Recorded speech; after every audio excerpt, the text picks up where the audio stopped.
এটা আল্লাহ পাকই বলেছে যে শয়তান প্রত্যেকটা মানুষের রন্ধ্রে রন্ধ্রে আছে। আল্লাহ পাক রব্বুল আলামিন এই কারণে বান্দাকে বলেন, হে ঈমানদারেরা, ঈমানদারদেরকে আল্লাহ পাক ডেকে বলছেন তোমরা আল্লাহর ভয় করো। আচ্ছা, ঈমানদার যারা ভয় না করে তো আর ঈমানদার হয় না, ভয় করেই তো ঈমানদার হয়। আল্লাহ পাক সূরা বাকারায় বলেছেন, আল্লাযীনা ইউমিনুনা বিল গায়বি ওয়া ইউকিমুনাস সালাহ। ঈমানদার যারা, তারা আল্লাহকে না দেখে বিশ্বাস স্থাপন করে। এখানে আপনিও দেখেন নাই, আমিও দেখি নাই, জমিনের কোনো বান্দারা আল্লাহকে দেখার ক্ষমতা নাই, কিন্তু না দেখলেও বিশ্বাস করি কি করি না? প্রত্যেকটা ঈমানদার আল্লাহকে না দেখে বিশ্বাস করে, কিন্তু নাস্তিকরা বলে যারা দেখি না তারে বিশ্বাসও করি। জান্নাত দেখে না যার কারণে বিশ্বাস করে না, জাহান্নাম দেখে না যার কারণে বিশ্বাস করে না। এই সমস্ত নাস্তিক মুরতাদদেরকে সামনে রেখে একটা থতনার মধ্যে ঘুষি মারবেন জোরে। মাইরা যদি কেবড়া ঘুষি মারলি কে বলবি তুই দেখছস নাকি মারছি? কই যে মারছস, প্রমাণ কি? কে যে ব্যথা পেয়েছি, ব্যথা দেখা, ব্যথা দেখাইতে পারবে? নিজের পিঠটা তো আমরা দেখতে পারি না। আমাদের নিজের পিঠ যে, এটা আয়নার সাহায্য ছাড়া আমরা দেখতে পারি না। যে মানুষ তার নিজের পার্শ্বদেশ পৃষ্ঠদেশ দেখতে পারে না, সে মালিককে দেখার স্বপ্ন কিভাবে করতে পারে? মুসা নবীও দেখতে চাইছিলেন, কিন্তু পারছেন? আল্লাহ ডাক দিয়ে বলেন, আল্লাহ একটু দেখা দাও, আরিনি। আল্লাহ বলেন, লান তারানি ওয়ালাকিন ইনজুর ইলাল জাবালি ফাইন ইসতাকাররা মাকানাহু ফাসাওফা তারানি। সম্ভব নয় আমি রব্বুল আলামিনকে দেখা।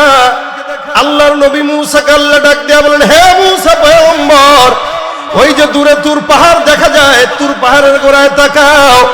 আমি রব্বুল আলামিন বললাম, আল্লাহর নবী মুসাকে আল্লাহ পাক তুর পাহাড়ের গোড়ায় তাকাইতে বললেন। তুর পাহাড়ের চূড়ায় যখন পয়গম্বর মুসা দেখলেন, আল্লাহ বলেন, ফা ইনিস্তাকাররা মাকানাহু ফাসাওফা তারানি ফালাম্মা তাজাল্লা রাব্বুহু লিল জাবালি জাআলাহু দাক্কা ওয়া খাররা মুসা সাইকা। আল্লাহ পাক ডাক দেয়া বলে, মুসা পয়গম্বরকে আমি আল্লাহ নূরের কিছু ছোটা তুর পাহাড়ের আগায় ছড়াইলাম। আল্লাহ পাক রব্বুল আলামিনের পয়গম্বর মুসা যখন ওখানে তাকাইলেন, আল্লাহর নবী মুসা আল্লাহর নূরের তাজাল্লিতে জমিনে বেহুশ হয়ে পড়ে গেল। ওই পাহাড় জ্বলে পড়ে ভস্ম হয়ে যাওয়ার পরেও আসমানের মালিককে মুসা পয়গম্বর দেখতে পারেন না। যেখানে আল্লাহর নবী মুসা দেখে নাই, সেখানে নাস্তিকরা দেখবে, সম্ভাবনা আছে।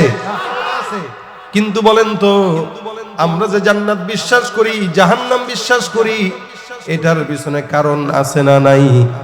আছে। কারণ কি? আমাদের দলিল কি? যারা নাস্তিকরা আছে, বেঈমানরা আছে, তারা বলে জান্নাত দেখি নাই, জাহান্নাম দেখি নাই, বিশ্বাসও করি না। কিন্তু তাদের না দেখার পিছনে কোনো দলিল নাই, লেকিন আমাদের দেখার পিছনে দলিল আছে না নাই? আল্লাহর নবীকে আল্লাহ পাক স্বয়ং সুবহানাল্লাযী আসরা বিআবদিহি লাইলাম মিনাল মাসজিদিল হারাম ইলাল মাসজিদিল আকসাল্লাযী বারাকনা হাওলাহু লিনুরিয়াহু মিন আয়াতিনা। আল্লাহ পাক ডাক দিয়া বলেন, হে নবী, জমিনের মধ্যে বাইতুল্লাহ থেকে বাইতুল মাকদিস পর্যন্ত, সেখান থেকে একদম 7 আসমান 7 জমিন, জান্নাত জাহান্নাম, আল্লাহ পাকের আরশ পর্যন্ত আমি আল্লাহর রাতের কিছু অংশ সময় আমার পয়গম্বরকে দেখাইছি।